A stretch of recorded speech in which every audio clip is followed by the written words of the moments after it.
India block Manipur की मिहुत सिंगना governor उन्नदुना वाफम क्या तक्सिनख्रे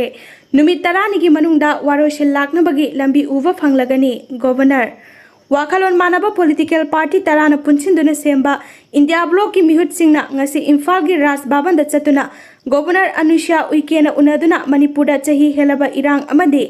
हंदकी जिरीबामदा थोरक्रिबा इरांग असिदा अकनबा मियेंग चतुना लौखट याब थबक लौखट पीनब तक्सिनख्रे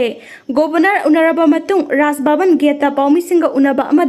बेटरान politician doctor Moirangthem नरना फोंदोखिबदा ngasi गवर्नर का उनरुबा अदुदा चही हेलक्लब इरांग असिगी मतंगदा union home minister Amit Shah का उनदुना वरी सानरे हाइना गवर्नर न फोंदोरकपगा लोइनना महाकी माइकैदगी नुमित तरानिगी मनुंगदा वारोइसिन पुरकप यानबा लंबी अमा उबा फंगलगनी हाइबगी थाजब पिरखी गवर्नर का उनबा अदुदा CLP गी लुसिंगबा ओ इबोबिना मणिपुर की इरांग मरु ओइना जिरीबांगी वाथोक असिगी मतंगदा चपचाना वारोल यावबा सेरोल गवर्नमेंट लानखतखी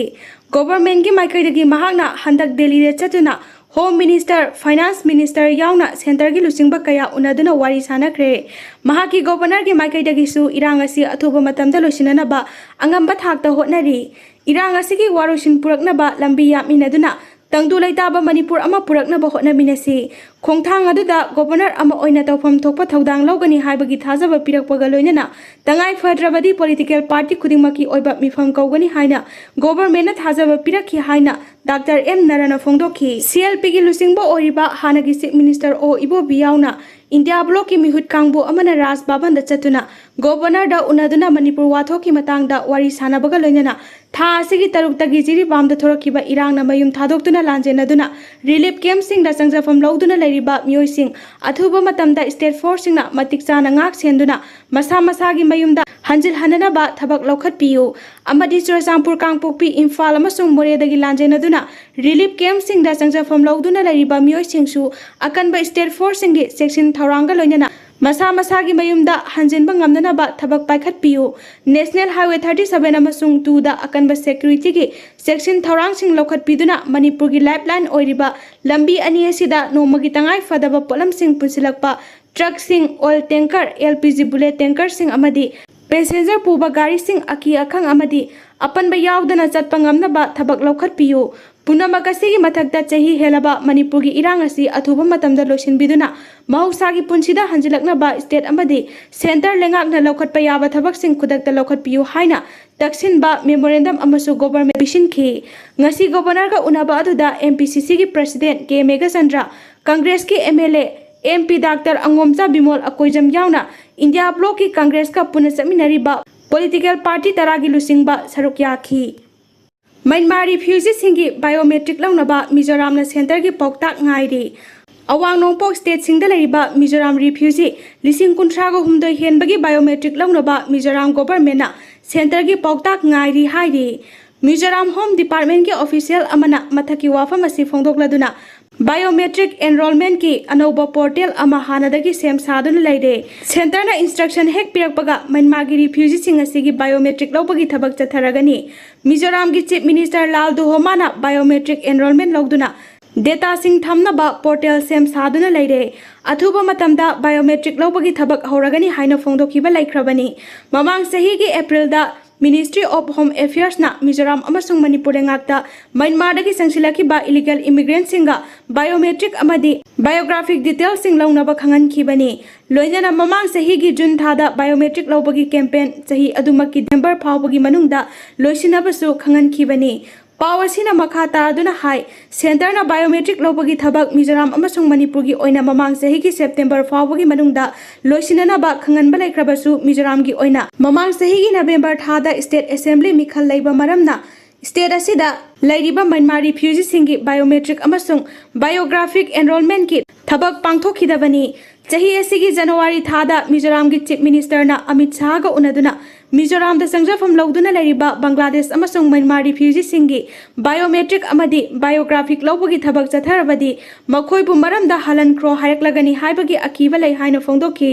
वाफम अदुगी मतंगदा यूनियन होम मिनिस्टर अमित शाहना मखोइगी बायोमेट्रिक ना सिंगबा लौरबसु म्यांमार दा महौसागी पुंसिदा हंजिलक्ट्रिबा फावबा मखोइबु हलनखिनबा थबक लौखट्लोइ हाइना थाजबा पिखिबनी। मिजोराम स्टेट होम डिपार्टमेंट की रेकॉर्ड मतुंग इना स्टेट असिगी तोंगान तोंगानबा मफमसिंगदा पुन्ना म्यांमार रिफ्यूजी 53,900 गा 250 गा मंगा लई। मसिगी मनुंगदा 10,12 गा 900 सुबना अमना अंगांगसिंगनी। मिजोरामदगी चंफाई डिस्ट्रिक्टना मिजोराम रिफ्यूजी 10,13 गा 212 लैदुना स्टेट असिगी अतै मफमसिंगदगी ख्वाइदगी रिफ्यूजी लैबा डिस्ट्रिक्ट अमा ओइरी। मिजोराम की डिस्ट्रिक्ट तरुक्ता पुनः रिलीफ कैंप 113 लैदुना मसिदा म्यांमार रिफ्यूजी 10,450 संजफम लौदुना लैरी। अदुगा रिफ्यूजी 10,950 मरी मतासिंग अमदी मरुप मपांगसिंगी असानबा युमसिंगदा संजफम लौदुना लैरी। मसिगी मथक्ता बांग्लादेश की रिफ्यूजी 1,150 मिजोराम की खा थंगबदा लैबा लोलाई डिस्ट्रिक्ट लैरी। मसिगी मथक्ता मणिपुरदगी लांजनरकपा मियोय 9,000 लोमसु मिजोरामदा संजफम लौदुना लैरी हाइरी। लुहोंगबदा काहेना फिजंग खलंबा इमुंगा वामागी थौमिसिंगा वाखल तामिनरबा मतुंगदा लौथोखरे। वाखलोन मानबा अपुनबा वामा कंगलै पाकना लमदमसिदा पांगथोकपा थौरमसिंग हाइबदी लुहोंगबा हाइजिंगफोट लाना थौरमसिंगदा काहेना पैसा संहंदना अमदी मपालमगी चटनबी मतौ तंबा मानबा कयासिंग असि तौबिदनबा वामागी माइकैदगी अमुका हना खंगलकले। वामागी सेक्रेटरी पब्लिसिटी एन देवेश्वर मैतैना प्रेसता थादोरकपा चेरोल असिना हारिबदी मार्च 15 लमतागी थानिल नुमितगी लमदमसिदा पांगथोकपा हाइजिंगफोटा हेना फिजंग खनबा केक पिनबा इनबा खुदोप पिनबा खुदोप सिनबा लुहोंगबा लाना थौरमगी सेनापुंगी अकोइबदा फमलिबा मियामदा हेना पैसा थाबिदनबा चंगसिलकपा खोंजंगी मनुंग चना लमदमसिदा पांगथोकपा थौरम कयादा मनिंगतमना मपु पांदबगुम तौनिंगबा तौरकपा असि वामाना तराइना लौदे। मसिना महौसागी चटनबीबु मिरायरकपा अमदी मिटोपकी चटनबीबु चटनबी अमा ओइना पुसिलकनबा होनरकपनी। मसिना लायरबा खुनाइगी मियामबु लेखा ताहाननबगी अचौबा सिंगनबा अमनी हाइना लौई। चिरोल सिना हाई लमदम सिगी चटनबी कयाबु नाथैरमलगा का हेना लुहोंगबदा हाइजिंगपोता फिजंग खनबा केक पिनबा मियोय कयागी इमुंग मनुंगी मियोय सिंगा फमिनदुना वाखल तामिनाख्रबा मतुंगदा थौरम पांगथोकपा कया यावख्रे। मसिगी मनुंग चना ngarang पोरोमपाट अहोंगे लेकाइदगी युमलेंबम आर्जेनगी लुहोंगदबा इमुंग अमदसु का हेना फिजंग खलंबदगी वामागी मयाय लोइसंगदा फमिनरबा मतुंग लौथोखरे हाइरी। मतंग असिदा वामागी माइकैदगी थमलकलिबा लमदम असिदा ngasi मिकअप मिराव खोलतना निंदुना लैरिङै तुम्फम चाफम खंगदना लांजेनदुना मिसी मिना कया थोकलिबा असि उबिरगा का हेना तौबिदनबा हाइजबनी। मसिगी मनुंग चना टेन हाउस तौरिबा इचिल इनाव सिंगना का हेना सेंदोंग खरा खकी फिजंग पालिबा सिंगना मियामगी चटना का हेना पैसा संहनबा खुदक्तगी तोकपियु हाइरी। तंगाई फरक्त्रबदी पामदबा थौदोक थोरकपसु याय मसिमक्ति वामाना तौनिंगदे हाइरी। चेरोल असिना हाय यामना ngakliba ngarang wamagi phaminaraba matamda masana masabu ukilni haijaba masana pangchawda sawjaba khangba haibasu mahakni khanjaba thangmaiban lorung pureldagi thoksom tondon kauba luhonggadaba imung amagi yumda का हेना फिजंग खलंबगी मतंगदा चटनबीगी वांगमदा खलिबा अहेनबा सरुक अदु लौथोकपिनबा हाइजरुबदा इम्फाल पुलिस स्टेशनदा वामागी मथक्ता केस तौरखी लोइनना पुलिसदा लाना चार्ज तौरखी। मसिमक्ति ख्वाइदगी लेबाक मचा तादबनी हाइजनिंगे अदुबु कायना थंगदा वामागी मिहुत मंगा